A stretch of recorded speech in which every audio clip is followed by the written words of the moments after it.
नमस्कार, NDTV India देख रहे हैं आप। मैं हूं आपके साथ अंजीत और वक्त हो गया है मुकाबला का। वित्त मंत्री निर्मला सीतारमण ने 2025 का आम बजट पेश करते हुए मिडिल क्लास को बड़ी राहत दी है। अब 12 लाख तक की आय पर कोई टैक्स नहीं लगेगा। यह सरकार का एक ऐसा फैसला है जिसका मध्य वर्ग के लोग और खासकर नौकरी पेशा लोगों को सालों से इंतजार था। टैक्स की नई रिजीम के तहत यह फायदा मिलेगा। मिडिल क्लास पर कितना फर्क पड़ेगा, इस पर नजर डालें तो अब अगर आप एक महीने 1 लाख रुपए कमाते हैं तो आपको कोई टैक्स नहीं देना पड़ेगा और आपका कुल फायदा 80,000 रुपए होगा।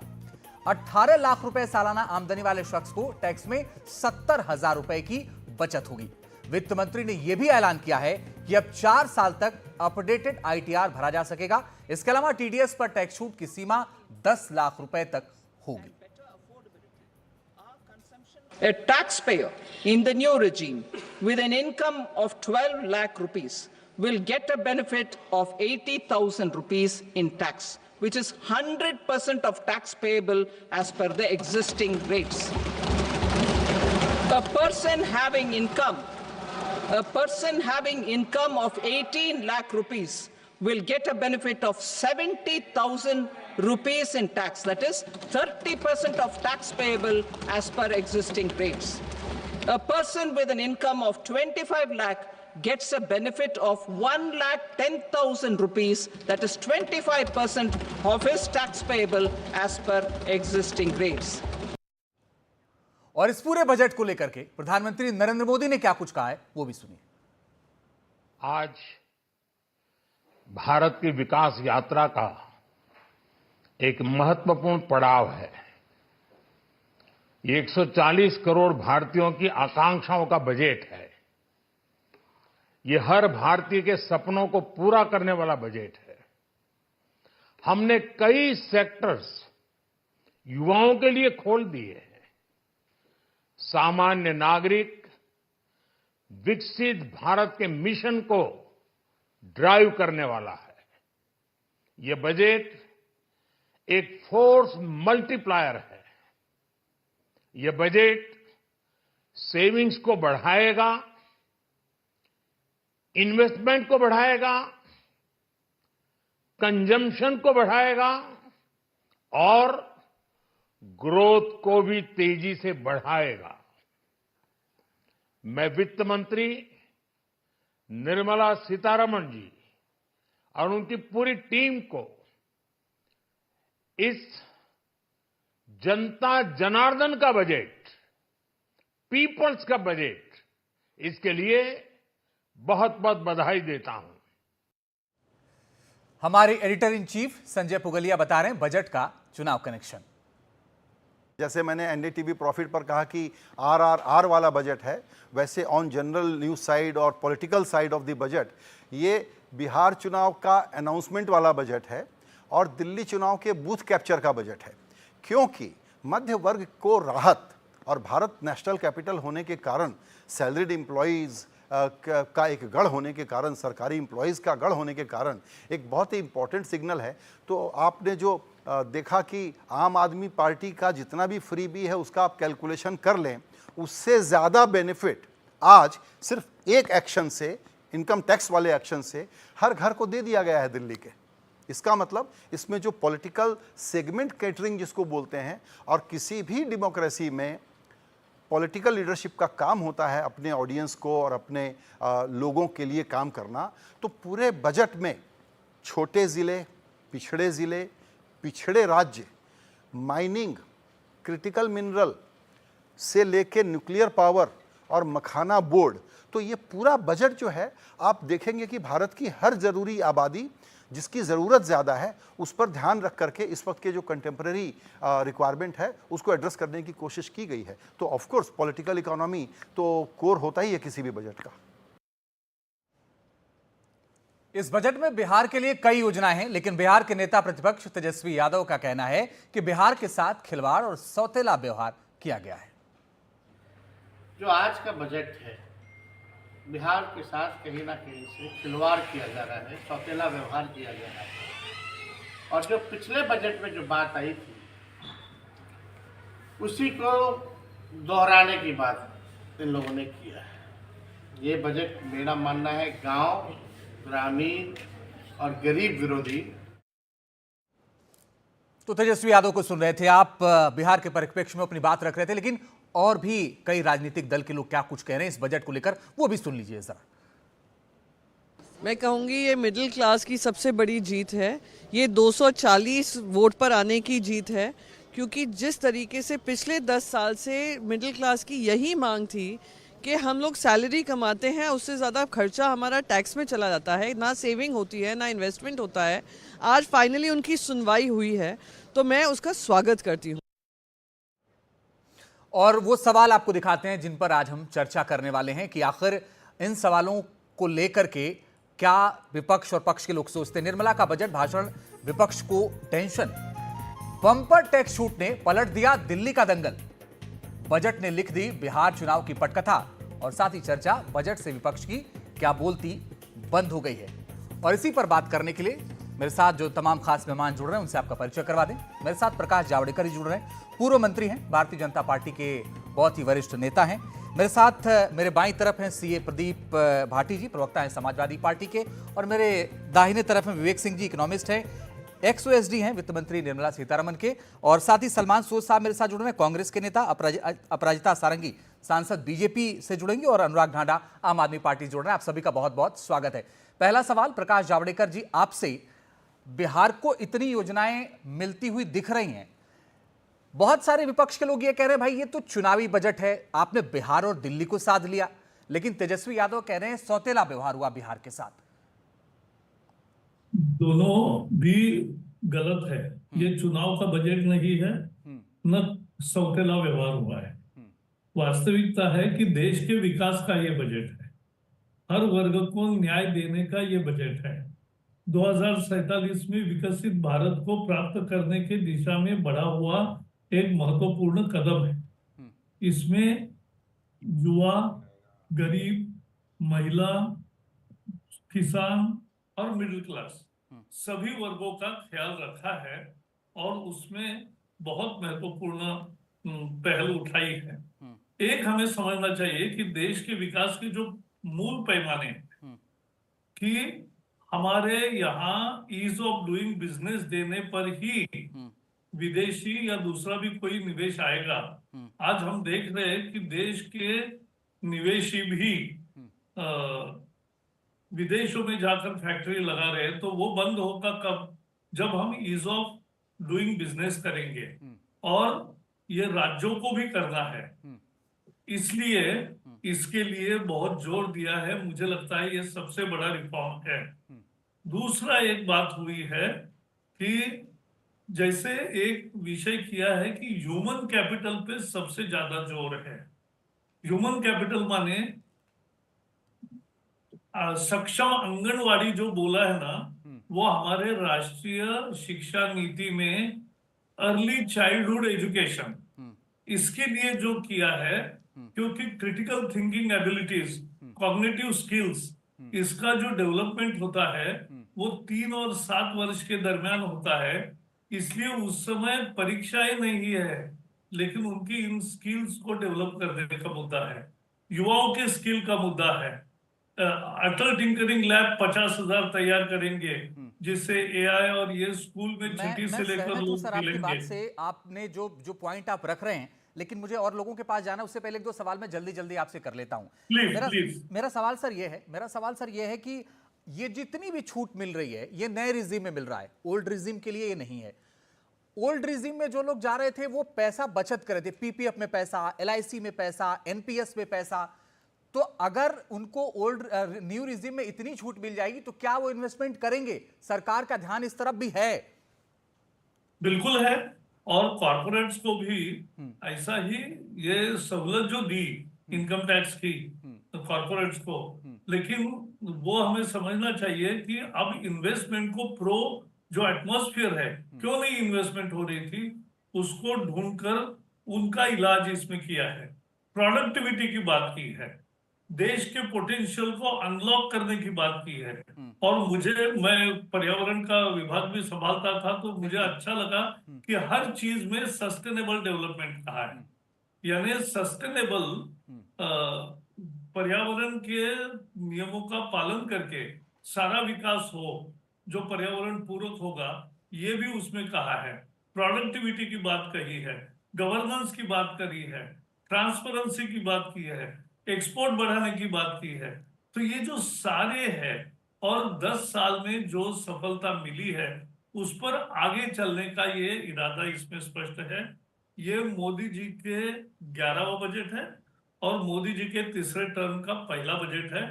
हम स्वागत करते हैं इसका और ये निश्चित रूप से सभी वर्गों को न्याय देने वाला ऐसा बजट रहेगा। और इंफ्रास्ट्रक्चर का में भी 10 लाख करोड़ से भी ज्यादा रुपये का प्रोविजन किया है। तो इंफ्रास्ट्रक्चर और तेज होगा, इसी से लॉजिस्टिक बढ़ता है, जी। इसी से एक्सपोर्ट बढ़ता है, इसी से इंडस्ट्री बढ़ती है। ठीक है, बहुत बहुत शुक्रिया प्रकाश जावड़ेकर जी हमारे साथ जुड़ने के लिए और हमसे बात करेंगे। और भी मेहमानों का हम रुख करते हैं। अनुराग ढांडा, पहला सवाल आपसे दिल्ली को लेकर के, क्योंकि दिल्ली चुनाव बहुत करीब है। आपको नहीं लगता कि यह पहला झटका है आम आदमी पार्टी के लिए?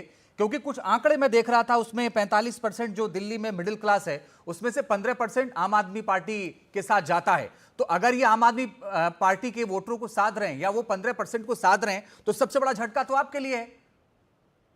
देखिए, मुझे लगता है कि इस बजट ने मिडिल क्लास को निराश किया है जी। 7 चीजें हमने मांगी थी, अरविंद केजरीवाल जी ने 7 चीजें मिडिल क्लास के लिए मांगी थी कुछ दिन पहले। उनमें से ही एक था कि टैक्स स्लैब को बढ़ाया जाना चाहिए। 7 में से सिर्फ एक चीज पे इन्होंने अनाउंस किया है और उसमें भी झोल है, बहुत सारे पेच उसके अंदर रख दिए। हमने कहा था कि सबसे पहले तो बजट के अंदर पहली लाइन ये आनी चाहिए कि उद्योगपति मित्रों के 10 लाख करोड़ माफ नहीं करेंगे। ये कमिटमेंट होना चाहिए। वो पैसा मिडिल क्लास के लिए खर्च होना चाहिए, उससे जीएसटी की स्लैब्स को डाउन लाना चाहिए, एसेंशियल कमोडिटीज पे जीएसटी खत्म करना चाहिए, एजुकेशन और हेल्थ के बजट को 10-10% ले जाना चाहिए। मिडिल क्लास की सबसे ज्यादा खर्चे किस चीज में होते हैं? एजुकेशन और हेल्थ में होते हैं। उन दोनों में क्या बजट बढ़ाया गया? नहीं बढ़ाया गया। फिर वही 2% पे अटके हुए हैं। तो 2% जब तक आप एजुकेशन और हेल्थ का बजट रखोगे तब तक विकसित कैसे बनाओगे देश को, हमें ये समझाइए। इनकम टैक्स स्लैब के अंदर अरविंद केजरीवाल जी ने अगर ये मांग नहीं की होती तो मिडिल क्लास को फायदा नहीं देने वाले थे मोदी जी। ये इनका चुनावी कंपल्शन हो गया। तो इसीलिए तो मैं पूछ रहा हूं, आप ये अगर स्वीकार कर रहे हैं कि अरविंद केजरीवाल की बात मान ली गई तो फिर तो ये झटका है ना आपके लिए। बता रहा हूं। हाँ। देखिए, उसमें भी नियत का सवाल होता है अंजीत, उसमें भी पेच बता रहा। इन्होंने क्या कहा? निर्मला जी ने कहा कि अगले सप्ताह पे ये टैक्स बिल लेकर के आएंगे, इनकम टैक्स बिल। अगले सप्ताह क्यों लेके आएंगे? क्या है उस बिल के अंदर? फायदा देंगे। एक मिनट मुझे दीजिए, एक क्विक रिएक्शन अपराजिता सारंगी और उसके बाद 2 खास मेहमान मेरे साथ स्टूडियो में। अपराजिता जी जल्दी से। असली सेविंग जो मिडिल क्लास की होती है अपराजिता सारंगी जी, बजट को देखें तो ये तो साफ साफ लग रहा है कि दिल्ली और बिहार को बहुत ज्यादा ध्यान में रखा गया। आप सबको मेरा नमस्कार। मैं बहुत आत्मविश्वास के साथ कह सकती हूँ इस देश की नागरिक होने के नाते कि यह बजट बड़ा स्पष्ट बजट है, पूर्णांग बजट है, जो समाज में रहने वाले हर एक वर्ग के लोगों के जीवन को सकारात्मक तरीके से छूने की कोशिश कर रहा है।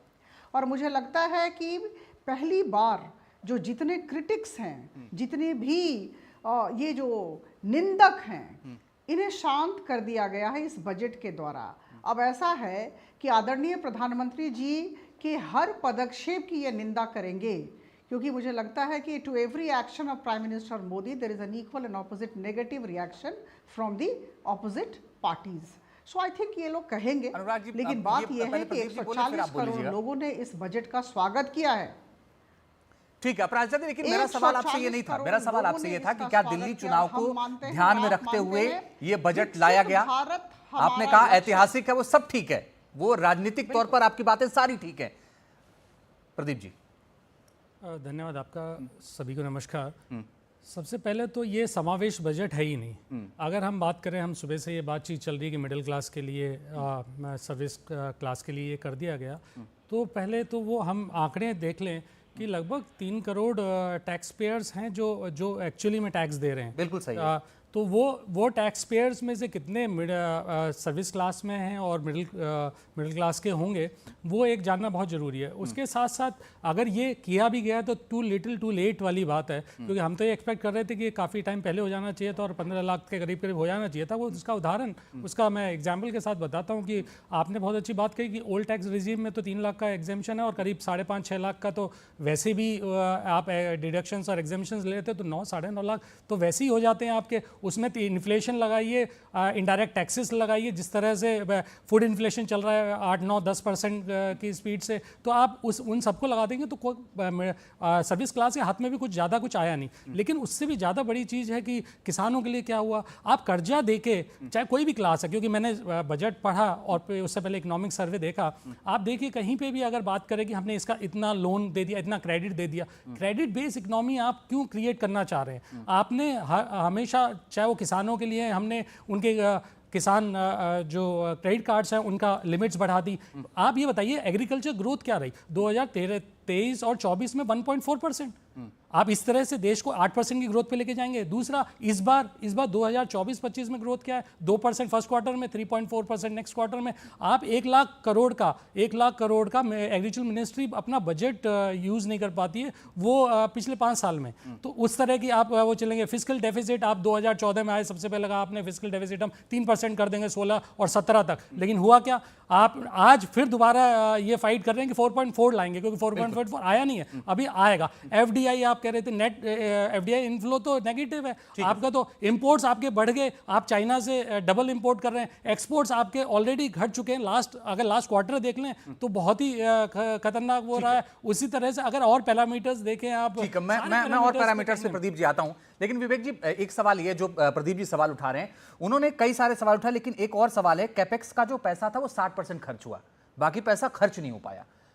नहीं, इसमें एक चीज़ हमें देखने की ज़रूरत है कि केपेक्स का जो पैसा था उसका कंपोनेंट्स क्या क्या थे पिछले बार के बजट में। उसका एक बहुत बड़ा कंपोनेंट था 50 ईयर इंटरेस्ट फ्री लोन, जो वर्चुअली फ्री मनी है, जो राज्यों को दिया गया। तो आप देखेंगे उसके चलते एक जो कॉन्सिक्वेंस है कि पहली बार जो राज्यों का टोटल केपेक्स है वो केंद्र के केपेक्स से ज़्यादा है, और वो लार्जली है due to that 50 year interest free loan. इसीलिए जब आप 60% की बात करते हैं तो वो इनएक्यूरेट रीडिंग होगा। और कहीं भी ये निकल के नहीं आया है कि उस 50 ईयर इंटरेस्ट फ्री लोन में कोई पक्षपात हुआ है देने में, वो राज्यों को गया और राज्यों ने खर्च किया है। दूसरी बात, ये एक पाथ ब्रेकिंग बजट इसलिए है क्योंकि इन स्पाइट ऑफ जो आपने टैक्स कट्स दिए और जिसके कारण जो रेवेन्यू फोरगॉन है, फिर भी फाइनेंस मिनिस्टर जो अपना फिस्कल ग्लाइड पाथ है वो फॉलो कर पाई हैं। कोविड के समय मुझे याद है आप बहुत सारे डिबेट्स करते थे कि भाई आप अपने पूरे पर्स खोल दो और फिस्कल के बारे चिंता नहीं करो। वही लोग आज कह रहे हैं कि आप फिस्कल डेफिसिट 4.4% है। अगर उस समय वो बातें मानी होती और सरकार फिस्कल प्रोफिलिगेसी के लिए गई होती तो आज की सिचुएशन बहुत अलग होती। तो मुझे लगता है ये बहुत डेलिकेट एक बैलेंसिंग एक्ट है, जहां पार्ट ए में आप देखेंगे कि एक कंटिन्यूअस स्ट्रीम है, वो एग्रीकल्चर पे हो, एमएसएमई हो। पार्ट बी में भारत के मिडिल क्लास को एक सिग्निफिकेंट रिलीफ दिया गया। एक मैं डेटा पॉइंट बस बोलना चाहूँगा, 2004 में जो टैक्स स्लैब्स की सीमा थी वो 1 लाख रुपए थी। 10 साल बाद 2014 में वो 2 लाख हुई। आज 10 साल बाद वो 6 गुना 12 लाख है। तो कंपैरेटिव सेंस में भी इतना बड़ा टैक्स रिलीफ कभी मिडिल क्लास को नहीं मिला है। सलमान सूद जी कह रहे हैं कि आज तक इतना बड़ा टैक्स रिलीफ तो नहीं मिला था, वो पहली बार मिला है। जी जी, देखिए लोगों की कमर तोड़ दी और अब कह रहे हम आपको थोड़ा रिलीफ दे देंगे।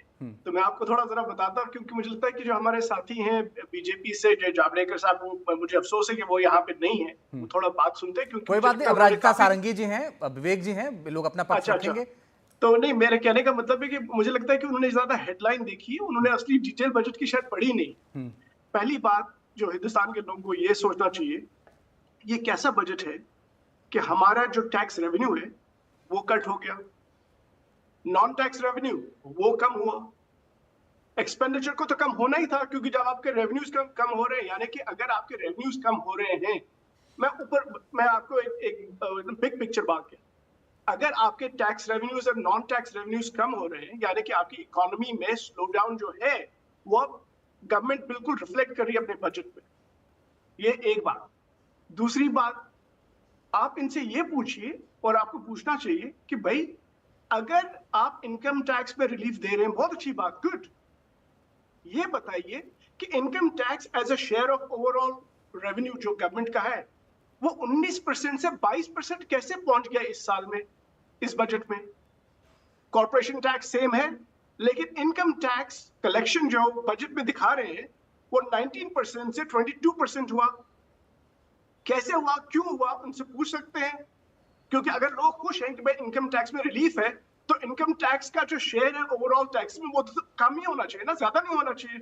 ये 19% से 22%। और इसके अलावा मैं आपको एक और बात बताता हूँ, क्योंकि लोग तो मेरे ख्याल में डिटेल पढ़ते नहीं है ना।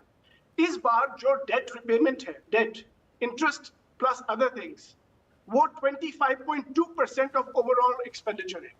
यानी कि 25 रुपए तो आप 100 में से सीधे इंटरेस्ट की तरफ दे रहे हैं।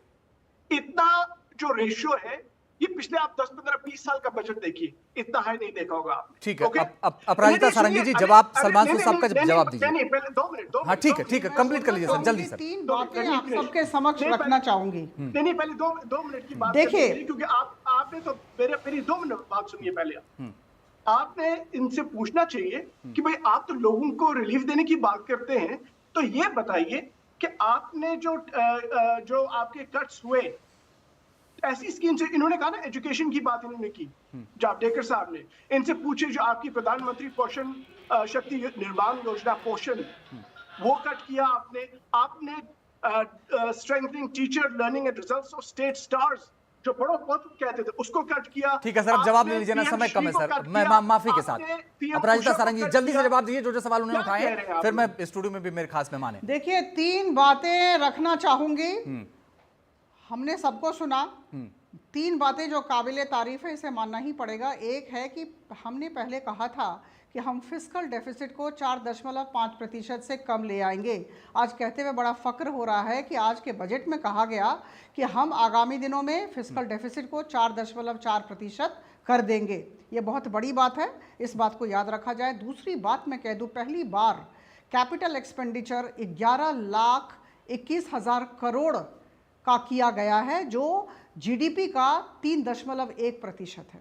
और तीसरा जो तथ्य दिया गया, मैं थोड़ा सा करेक्शन करना चाहूँगी, जो हर साल जो टैक्स कम किया गया, मैं उसका लेखा जोखा आपके समक्ष रखना चाहती हूँ। विवेक जी ने बता दिया कि 2004-5 में 1 लाख रुपए था, 2012 में 2 लाख रुपए, वो 14 बता में दिया था विवेक जी ने, अपराजिता विवेक जी ने बता दिया था कि 4-5 में 1 लाख रुपए था, और अब 2025 में जब हम ये चर्चा कर रहे हैं तो 12 लाख और इस बार 12 लाख रुपए कम किए गए। ठीक है, कम वो बता दिया था विवेक जी ने। तो निश्चित तौर पर ठीक है, मध्यम अनुराग वर्ग जी को बहुत बड़ी संतुष्टि मिली है, अनुराग जी। और इस बात को हम सबको मानना पड़ेगा।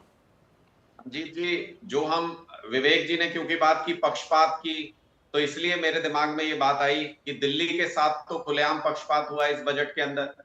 दिल्ली का तो नाम तक नहीं है इस बजट के अंदर। सारी म्यूनिसिपैलिटीज को पूरे देश के अंदर ये नियम है, कानून है, 486 रुपए प्रति पर्सन, प्रति व्यक्ति दिया जाता है हर म्यूनिसिपैलिटी को पूरे देश के केंद्र सरकार की तरफ से। 2 करोड़ लोग दिल्ली के अंदर रहते हैं। कितने करोड़ रुपए दिल्ली को मिलने चाहिए? 1 रुपया भी केंद्र सरकार की तरफ से दिल्ली को नहीं मिला। इससे पता चलता है कि दिल्ली के लोगों की कोई अहमियत ही नहीं है केंद्र सरकार की नजर में। इससे पता चलता है कि दिल्ली के लोगों का सम्मान ही नहीं करती है मोदी सरकार। ये स्पष्ट रूप से इस बजट के अंदर नजर आ गया कि बाकी सारे राज्य नजर आ गए, बिहार में चुनाव है उनको नजर आ गया, पूरे देश में बाकी राज्य नजर आ गए, लेकिन दिल्ली उनको नजर नहीं आई। चुनाव होने के बावजूद अगर कुछ नहीं दे रहे हैं तो चुनाव के बाद तो सवाल ही पैदा नहीं होता कि कुछ दे देंगे। इसलिए लोगों के मन में स्पष्ट हो गया है कि बीजेपी ने दिल्ली को रिजेक्ट कर दिया और दिल्ली अब बीजेपी को कह रहे हैं, जबकि वो ये सवाल उठ रहा है कि मिडिल क्लास सबसे ज्यादा फायदा दिल्ली के लोगों को होगा। देखिए, बजट में किसी स्टेट का हर स्टेट का नाम लिया जाए, ये बहुत पुरानी पद्धति थी और ये बहुत सालों तक बदल चुका है। उस पैमाने से आप देखें तो असम में तो अभी चुनाव नहीं होना है, वहाँ पे एक फर्टिलाइजर प्लांट की बात की गई नहीं, बिहार की बात की गई, लेकिन और बहुत सारे बीजेपी शासित राज्य हैं जिनका नाम नहीं लिया गया। लेकिन बहुत सारी ऐसी स्कीम्स हैं तो सारे राज्य पे लागू होती है। बनिस्बत अर्बन इंफ्रास्ट्रक्चर के लिए जो 1 लाख करोड़ का चैलेंज फंड है, दिल्ली जैसा राज्य उसका फायदा उठाएगा, बाकी और शहर भी उठाएंगे। तो ये बहुत ही इनकम्प्लीट और कैजुअल रीडिंग है कि दिल्ली का नाम नहीं लिया गया क्योंकि दिल्ली को नहीं मिला, क्योंकि बहुत सारी स्कीम्स हैं जो ऑल इनकम पासिंग है। अनुराग जी, नहीं अंजीत जी, मैं यही कहना चाहता हूं कि बहुत सारी योजनाओं में दिल्ली को फायदा मिल सकता है, लेकिन देते तो एक पैसा भी नहीं ना उसमें से। पिछले 10 बजट गवाही है इस बात की, हमें एक पैसा नहीं मिलता। पहले हर बजट में लिख देते थे। अभी आप कह रहे थे थोड़ी देर पहले कि हमने 7 मांगे रखी थी, उसमें से एक मांगे मानी गई, फिर आप ऐसी बातें करें। कोई बात नहीं अनुराग जी, मैं आपके पास आऊंगा। विवेक जी, मैं आपके पास आऊं। प्रदीप जी, उससे पहले एक बात मैं आपसे जानना चाहता हूं। इस बार का जो इकोनॉमिक सर्वे है उसमें ये कहा गया, लाइसेंस राज पर सवाल उठाया गया। उस पर वित्त मंत्री ने कहा कि कमीशन बनाएंगे और इस पर काम करेंगे। तो ये तो बहुत पहले से ही चर्चा चल रही थी, लाइसेंस राज खत्म होना चाहिए, फिर भी अगर सवाल उठ रहे हैं तो कहीं तो कुछ दिक्कत है। नहीं, देखिए, एक कंसर्टेड एफर्ट रहता है और ये कंटिन्यूअस प्रोसेस है। आप देखेंगे ईज ऑफ डूइंग बिजनेस में लगातार 2014 से लेकर 2024 तक हमारा रैंक इंप्रूव हुआ। जन विश्वास बिल, जिसकी जन विश्वास बिल 2.0 की बात की वित्त मंत्री ने, जिसके तहत बहुत सारे कानून जिसमें नॉर्मल ऑफेंसेस के लिए क्रिमिनल प्रोविजंस थे, उनको डीक्रिमिनलाइज किया गया। आज उन्होंने एक टर्म यूज़ किया कि ट्रस्ट फर्स्ट स्क्रूटनाइज लेटर, जो टैक्स की बात की गई है। जहाँ तक टैक्सेशन की बात है, अगर पिछले बजट में आपको याद हो, उन्होंने कहा था कि एक कॉम्प्रिहेंसिव रिव्यू होगा इनकम टैक्स एक्ट का, जो आज हमें पता चला कि अगले वीक उसका बिल भी आ रहा है। और उसमें एक उल्लेखनीय बात यह है कि जो उन्होंने कहा कि जो पूरा इनकम टैक्स एक्ट है उसे सिंप्लीफाई कर लगभग 50% पे लाया जाएगा। तो मुझे लगता है ये सब बातें हैं जो फॉरवर्ड लुकिंग है और जो ईज ऑफ डूइंग बिजनेस और ईज ऑफ लिविंग को बढ़ावा देंगी। मैं आपसे एक बात जानना चाहता हूं सर कि ये जो बार बार ये कहा जा रहा है कि चुनावी बजट है, दिल्ली को फोकस किया गया, अब अनुराग जी तो कह रहे दिल्ली का नाम भी नहीं लिया गया, खैर, लेकिन क्या उन वोटरों को खींच लाने में ये कामयाब हो पाएंगे? देखिए, मुझे नहीं लगता किसी वोटर को जिसको जो भी वोटर है वो समझदार वोटर है, उसको ये पता है कि इस बजट में उन्हें क्या मिला है। आप चाहे वो किसान हो, महिलाएं हों, बेरोजगार हमारे भाई हों, वो किसी को लेबर्स हो, किसी को कुछ नहीं मिला है, सिर्फ उनको क्रेडिट लिमिट उनकी बढ़ाने के अलावा। दूसरा, अपराजिता मैडम कह रही थी कि फिस्कल डेफिसिट इतना बढ़िया हो रहा है। आपने तो 2016-17 में कमिटमेंट किया था 3% फिस्कल डेफिसिट लेके आ जाएंगे, आप आके 4.4 के लिए कर रहे हैं, मतलब बैकवर्ड चल रहे हैं। दूसरी बात, आप एक और बात समझनी बहुत जरूरी है, हम 5th लार्जेस्ट इकोनॉमी बन जाए, 3rd लार्जेस्ट इकोनॉमी बन जाए, लेकिन प्रति व्यक्ति आय में कहाँ खड़े हैं? हम 141वीं रैंकिंग में खड़े हैं वर्ल्ड के अंदर। तो आपने कहीं ना कहीं समावेश विकास तो करा ही नहीं। जब आप इतना पीछे खड़े हैं और अपने आप को आप ये कहते हैं हमने इतना, तो इसका मतलब आप एक बड़ा अंतर पैदा कर रहे हैं लोगों के बीच में, वो एक बहुत महत्वपूर्ण चीज़ है। उसके अलावा आप एक डेप्थ ट्रैप में फंसा रहे हैं लोगों को, क्योंकि मैं जहाँ भी देखता हूँ, देखिए सेंट्रल, अभी आप बात कर रहे थे कैपिटल इन्वेस्टमेंट, खुद गवर्नमेंट को कॉन्फिडेंस नहीं है। वो मैं इसलिए आंकड़े से कह सकता हूं कि सेंट्रल गवर्नमेंट के जो इन्वेस्टमेंट है, कैपिटल इन्वेस्टमेंट है, वो पिछले 5 साल में 4.7 से 3.5 आ गया। इसका मतलब गवर्नमेंट खुद ही कॉन्फिडेंट नहीं है, पब्लिक इंटरप्राइजेस खुद ही कॉन्फिडेंट नहीं है, कोई इन्वेस्टमेंट्स करें, कैपिटल इन्वेस्टमेंट्स करें। उसी तरह से आप देखेंगे, मैं जो बात कह रहा था डेप्थ ट्रैप की, आप देखिए सेंट्रल डेट्स के अंदर NHAI और रेलवेज का वो नहीं आता है, तो IRFC और NHAI दोनों में कितना परसेंट का हमने डेट बढ़ा लिया? 15% आपने NHAI में बढ़ा दिया 2014 से, और 6 टाइम्स, मैं कह रहा हूँ 6% नहीं, 6 टाइम्स आपने रेलवेज में बढ़ा दिया। तो अगर आप इस तरह से ट्रैप करेंगे, इस तरह से इकोनॉमी को मूव करेंगे, मुझे नहीं लगता किसी के हाथ में कुछ आने वाला है। हम एक बहुत बड़ी मुश्किल वाली सिचुएशन में फंसने वाले हैं अगर इसी तरह से बिना सर पैर के आप इकोनॉमी को आगे बढ़ाएंगे, बिना सोचे समझे आप इकोनॉमी को आगे बढ़ाएंगे और ये सोचेंगे कि ये झुंझुने देने से और आप चुनाव जीत जाएंगे। एक्सट्रीमली सॉरी, मुझे ऐसा लगता है कि बहुत ही गलत दिशा में हमारी इकोनॉमी जा रही है और सारे पैरामीटर्स, कहीं पे एक पैरामीटर भी ऐसा नहीं है जो हमें पॉजिटिविटी देता हो। सलमान सोज साहब, जो 12 लाख रुपए को लेकर कहा जा रहा है कि टैक्स में छूट है, उससे मिडिल क्लास को फायदा होगा या नहीं होगा? देखिए, मिडिल क्लास को तब फायदा होगा जब पूरी इकोनॉमी बहुत अच्छी तरह से चलेगी। जैसे हमारे साथी ने कहा, जो विवेक साहब हैं, इन्होंने जो कहा कि भाई ईज ऑफ डूइंग बिजनेस काफी हुई है इंडिया। अगर ऐसी बात है, चलिए मानते हैं, कहते हुई, तो ये बताइए कि प्राइवेट इन्वेस्टमेंट हिंदुस्तान में डाउन क्यों चल रहा है इतने सालों से? इनसे ये पूछिए, जो भी बीजेपी का सपोर्टर, मोदी जी का सपोर्टर, उनसे ये पूछिए कि मैन्युफैक्चरिंग का जो शेयर इकोनॉमी में है 13% का है, वो 1960 से लेके अब तक सबसे लोएस्ट शेयर है मैन्युफैक्चरिंग। क्यों है? अगर इतना बहुत अच्छा हो रहा है तो क्यों ऐसा है? अच्छा, ये बताइए, इनसे ये पूछ लीजिए कि जो हिंदुस्तान का जो डेट है, पब्लिक डेट, जिसकी वजह से हमें इतना इंटरेस्ट देना पड़ता है, वो इस वक्त 84% है। अब ये कहेंगे नहीं, बाकी मुल्कों में तो बहुत है, यहाँ भी है। इंडिया में है ना हाई। इंडिया में जब हाई है, जब आपका डेट इतना ज्यादा हाई है, उसका मतलब ये हुआ कि कि आपको इंटरेस्ट पेमेंट, आप रुपए में से 25 पैसे आप दे रहे हैं सिर्फ इंटरेस्ट पेमेंट और रिपेमेंट के लिए, तो फिर आपके पास कुछ बचता नहीं है। इसीलिए अगर आप देखेंगे चाइना में, थोड़ा कंपैरिजन कीजिए, अपने आप को देखने के, दूसरों को भी देखिए कि बाकी लोग क्या कर रहे हैं, वो अपने बच्चों के लिए क्या कर रहे हैं। एक आपके सहयोगी प्रियंका चतुर्वेदी वो कह रही थी कि अच्छा है इस टैक्स को लेकर के, जल्दी से सर फाइनल। एक बस डेट पे मैं बात करना चाहूँगा, जो इसके पहले के वक्ता ने बात कही, उनकी अपनी बात में ही अंतर्विरोध है। एक तरफ वो कह रहे हैं कि आप एक्सटर्नल डेट बाहर के देशों से कंपेयर मत करो, और दूसरी तरफ वो कह रहे हैं चाइना से कंपेयर करो। मैं आपको एक उदाहरण दूंगा, एक कंपैरेटिव एनालिसिस। जब सब प्राइम क्राइसिस के बाद, जब 2009-10 में जब यूपीए की सरकार थी, और उसके बाद जब पंप प्राइम किया गया इकोनॉमी को, तो डबल डिजिट हाइपर इन्फ्लेशन हुआ, और सबको पता है कि उसके बाद वो इन्फ्लेशन कितने समय तक रहा। कोविड के बाद यही प्रिस्क्रिप्शन दिया गया कि आप डेट बोरो करो, लेकिन क्योंकि सरकार ने प्रैग्मेटिक स्टैंस लिया जी, इसीलिए इंडिया में कभी भी ओवरहीट नहीं हुई इकोनॉमी और कभी डबल डिजिट इन्फ्लेशन नहीं हुआ। तो जब हम डेट की बात करते हैं तो कंपैरिजन इस वे में भी करें। ठीक है, इसका चुनाव पर असर पड़ेगा या नहीं पड़ेगा, ये आने वाले वक्त में पता चलेगा। फिलहाल बहुत बहुत शुक्रिया प्रदीप भाटी जी, विवेक सिंह जी, सलमान सूद साहब, अपराजिता सारंगी जी, अनुराग ढांडा जी, आप सभी का हमारे साथ जुड़ने के लिए और उनसे बात करने के लिए। और अब से थोड़ी देर पहले हमारे सहयोगी विकास भदौरिया ने बजट को लेकर के बीजेपी सांसद वीडी शर्मा से बात की है, वो भी दिखा देते हैं आपको। शिक्षा पर विपक्ष कह रहा है कि जितना बजट में प्रावधान होना चाहिए था, क्योंकि भारत एक युवा होता हुआ देश है, 2047 के विकसित भारत के लिए शिक्षा पर बजट के प्रावधान ज़्यादा होने चाहिए, वो नहीं हुए। शिक्षा के क्षेत्र में भी इस बजट में जो ऐतिहासिक निर्णय सरकार ने किया है कि आप देख रहे हैं कि IIT के अंदर 75,000 सीटें बढ़ाएंगे, मेडिकल के क्षेत्र में 75,000 सीटें बढ़ाएंगे, 10,000 इस साल बढ़ाएंगे। मुझे लगता है कि विपक्ष को दिखाई नहीं देता है,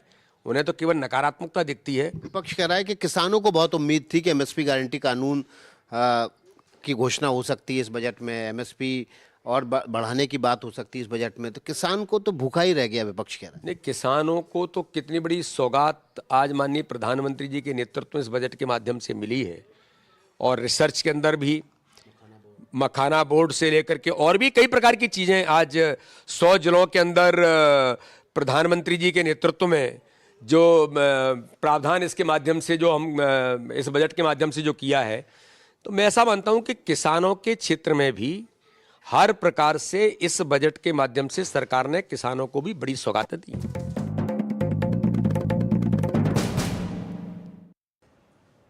और केंद्रीय मंत्री CR पाटिल से बजट पर बात की हमारे सहयोगी विकास भदौरिया ने। एक ऐसा बजट है कि जिसके अंदर लोगों की जो अपेक्षा थी ये पूर्ण होते दिख रही है। सामान्य लोग हैं या जो नौकरी वाले लोग हैं, उनको जब लगता है कि हमें कुछ बचत करनी है, हमें कोई टैक्स में रियायत मिलनी चाहिए थी, वो पूरी कोशिश इस बजट के अंदर माननीय प्रधानमंत्री श्री नरेंद्र मोदी साहब ने और निर्मला सीतारामन जी ने की है। बाकी भी हर सेक्टर के लिए भी उन्होंने कुछ ना कुछ अच्छे से किया हुआ है। मुझे लगता है बहुत डिटेल में जाकर उन्होंने देश के सभी सेक्टर के लोगों के लिए इस बजट के अंदर व्यवस्था की।